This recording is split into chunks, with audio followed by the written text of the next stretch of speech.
मैं हूं नरेश शर्मा। जम्मू कश्मीर में चुनावी प्रचार काफी तेज है। अलग अलग राजनीतिक पार्टियां अपना अपना प्रचार कर रही हैं। इस समय हम बदरभा असेंबली कॉन्स्टिट्यूंसी में हैं और पीछे आप देख सकते हैं यहाँ पर जम्मू कश्मीर अपनी पार्टी की एक रैली निकल रही है। और कुछ देर पहले यही पास ही में नेशनल कॉन्फ्रेंस का जलसा था। जम्मू कश्मीर के पूर्व मुख्यमंत्री उमर अब्दुल्ला भी अभी यहाँ से कुछ मिनट पहले ही अपनी रैली को संबोधित कर गए हैं। लेकिन फिलहाल जम्मू कश्मीर अपनी पार्टी के बदरभा के उम्मीदवार एडवोकेट विक्रम राठौर इस समय एक रैली निकाल रही हैं। उनसे बातचीत करते हैं।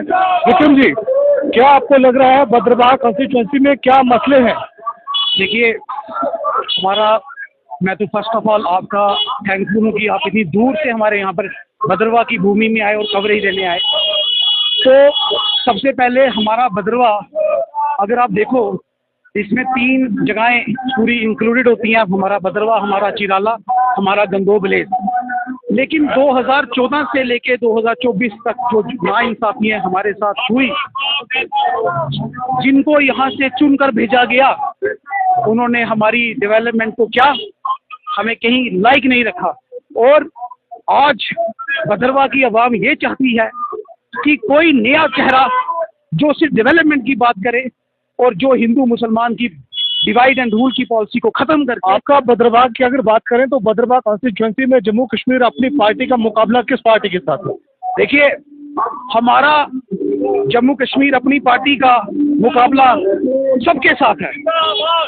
मैं ये नहीं कहूँगा कि किसके साथ नहीं है, किसके साथ है। जम्मू कश्मीर अपनी पार्टी का सबके साथ है, क्योंकि ये वो सियासी पार्टियां हैं जिनको 2-2 बार 3-3 बार बदरवा की जनता ने देखा है और इनको इनके ऊपर विश्वास करके इनको विधानसभा में भेजा है।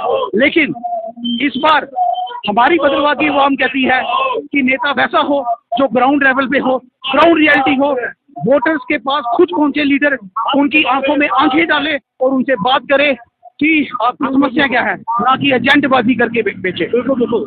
नेशनल कॉन्फ्रेंस और पीडीपी की अगर बात करें तो नेशनल कॉन्फ्रेंस और पीडीपी लगातार ये कहती आ रही है कि जम्मू कश्मीर अपनी पार्टी भारतीय जनता पार्टी की बी टीम है। वो दूसरी पार्टियों को भी बी टीम कहते हैं। इस पर क्या रिएक्शन है आप? देखिए, मेरी बात सुनो, ये काफी पुरानी बातें हैं। ABCD नहीं, पुरानी नहीं, अभी भी वो रैली में इशारा कर रहे थे। वो उनके इशारे से जम्मू कश्मीर अपनी पार्टी को कोई फर्क नहीं पड़ता। अगर आज जम्मू कश्मीर अपनी पार्टी बीजेपी की बी टीम होती तो हमारे यहाँ आज 60 पूरे उम्मीदवार उतरे हैं। 40 उम्मीदवार हमारे श्रीनगर में हैं और 20 उम्मीदवार हमारे जम्मू में है। इसका क्या मतलब है? और अगर ऐसा कोई होता, हमने कोई बीजेपी की कोई BCDEF कोई टीम नहीं है। ये इनकी, आज तो मैं इनको बोलता हूँ, ये भी बीजेपी की बी टीम है। तो बाकी जो पार्टी है, जैसे गुलाम नबी आज़ाद की पार्टी है, DAPP जो पार्टी है, और इंजीनियर रशीद को भी कल बेल मिल गई है, वो भी अभी कैंपेनिंग करेंगे। तो जो नया एक पॉलिटिकल सिनेरियो जम्मू कश्मीर में बन रहा है। जम्मू कश्मीर, मैं पूरे हिंदुस्तान की बात करता हूँ, हमारा देश एक डेमोक्रेटिक मुल्क है। यहाँ पर हर एक पार्टी को उतना ही राइट है जिस तरह एक पर्टिकुलर पार्टी का एक राइट है। देखिए, अगर मैं ये नहीं कहता, यहाँ पर हमारे डेमोक्रेसी का जो सेटअप है वो एक सेकुलर कंट्री है। मैं विक्रम राठौर भद्रवा की आवाम से एक दरख्वास्त करता हूँ कि विक्रम राठौर सिर्फ एक पर्टिकुलर धर्म का लीडर नहीं है।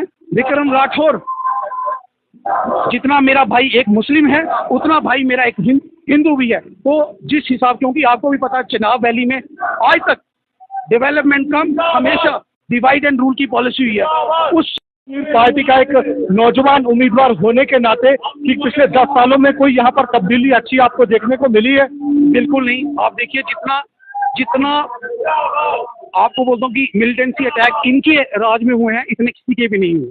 और मुझे पूरा पता है। देखिए, आतंकवादी का कोई धर्म नहीं है, उसका कोई ऐसा नहीं है, वो एक किस्म का एंटी सोशल, मैं बोलूँगा एनिमल है। क्योंकि मैं अभी पीछे गंदोह गया था, गंदोह में मेरा एक भाई था, वो भी आपकी तरह एक जर्नलिस्ट था, वो मुस्लिम बरादरी से था। लेकिन जब मैंने उससे बातचीत की, उसने मुझे बोला कि सर, जब मैं 6 महीने का था, मेरे फादर साहब को गोली मार के हत्या कर दी। और किन्होंने की? मिलिटेंट्स ने की। तो इसका ये नहीं है कि मिलिटेंट्स का कोई एक आप बोलो कोई धर्म होता है। जहाँ पर उन्होंने चीज़ें करनी है वो करते हैं। इसलिए मेरे को इतना है कि हम लोग, मैं भद्रवाह की आवाम को कहता हूँ कि ये एक जो हमारा ये जो इलेक्शन है, ये एक फेस्टिवल है। इसको फेस्टिवल की तरह देखिए, ना कि इसको आप हिंदुस्तान या पाकिस्तान बिल्कुल। एक आखिरी सवाल, जम्मू कश्मीर अपनी पार्टी असेंबली चुनावों में कितनी सीटें जीतने के लिए जा रही है? देखिए, मैं आज आपको ये ऐलान करता हूँ, ये लोग डिसाइड करेंगे। ये लोगों की विल है कि वो किसको देखना चाहती हैं। लेकिन एक पर्टिकुलर जमात यहाँ पर ये संदेश देती है पूरे भद्रवाह में कि हम नंबर 1 है। लड़ाई देखना ये है कि दूसरे और तीसरे नंबर पे कौन आता है। तो इसी के साथ ये हमारी डेमोक्रेसी का एक मर्डर है कि आपने लोगों के विल को पहले ही पहचान लिया। कल आपको वोट पड़ेगा या नहीं पड़ेगा, उसका फैसला जनता करेगी। आप कोई नहीं होते हैं। बिल्कुल बिल्कुल, धन्यवाद विक्रम जी, आपने जम्मू संवाद के साथ बातचीत की। तो जम्मू कश्मीर में भद्रवाह कॉन्स्टिट्यूंसी की अगर बात करें तो देखिए, बारिश का मौसम है, बारिश अच्छी खासी हो रही है, लेकिन लोकतंत्र का जुनून ऐसा है, डेमोक्रेसी का जुनून इसमें है, चुनावों को लेकर उत्साह इतना है कि बारिश में भी यहाँ पर नेता और कार्यकर्ता पूरे जोशो खरोश के साथ चुनाव प्रचार में लगे हुए हैं और जनता से ये अपील कर रहे हैं कि वोट उनको दो, वोट जब मिलेगा तो उनकी तकदीर बदलेगी। फिलहाल इतना ही, धन्यवाद।